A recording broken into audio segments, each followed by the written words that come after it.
आपल्या हक्काचं रोखठोक भूमिका मांडणारं आपलं न्यूज चॅनल नांदणी सुपरफास्ट न्यूज. घटना तुमची, बातमी आमची.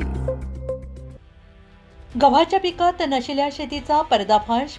पाली गावात सातारा तालुका पोलिसांची धडक कारवाई. तब्बल 51 किलो गांजा जप्त. सातारा तालुका पोलीस ठाण्याकडील सहाय्यक फौजदार धनाजी वायदंडे यांना गोपनीय माहिती मिळाली होती की पाली तालुका जिल्हा सातारा गावच्या हद्दीत बेकायदेशीररित्या गांजाची लागण झालेली आहे. त्यानुसार पथक तयार करून सातारा तालुका पोलीस ठाण्याचे प्रभारी अधिकारी श्री निलेश तांबे यांनी फॉरेन्सिक टीम, शासकीय पंच तसेच वजनकाटा मापक धारक यांच्यासह सातारा तालुका पोलीस ठाण्याकडील विशेष पथक तयार करून पोलीस निरीक्षक निलेश तांबे यांनी पथकासह मौजेपाली तालुका जिल्हा सातारा या ठिकाणी रेड कारवाई केली असता सदर गावातील गट नंबर 23 मधील सुमारे 30 गुंठे क्षेत्र असलेल्या गव्हाच्या पिकात आंतरपीक म्हणून गांजा या पिकाची लागवड केल्याचे आढळले.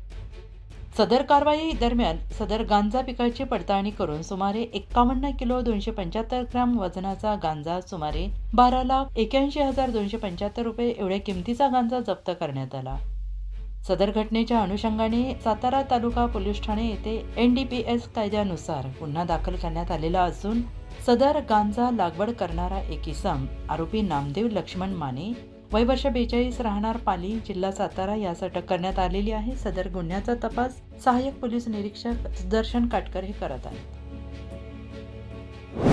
अशाच ताज्या घडामोडी पाहण्यासाठी आजच आपल्या नांदणी सुपरफास्ट न्यूज या YouTube चॅनलला लाईक करा, शेअर करा आणि सबस्क्राईब करायला विसरू नका.